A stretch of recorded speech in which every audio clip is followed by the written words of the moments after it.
అయోధ్య ఉత్తరప్రదేశ్లోని ఒక ముఖ్య పట్టణం. అయోధ్యను సాకేతపురం అని కూడా అంటారు. అయోధ్య భారతదేశంలో అతి పురాతన నగరాల్లో ఒకటి. విష్ణువు శ్రీరాముడిగా అవతరించిన ప్రదేశం అయోధ్య.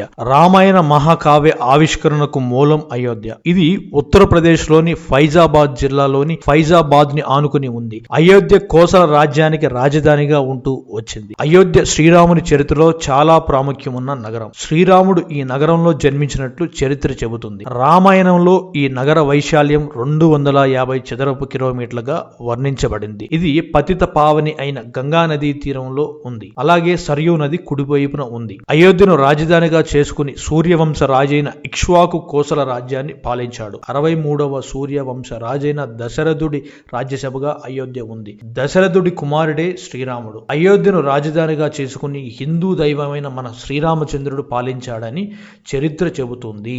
జై శ్రీరామ్.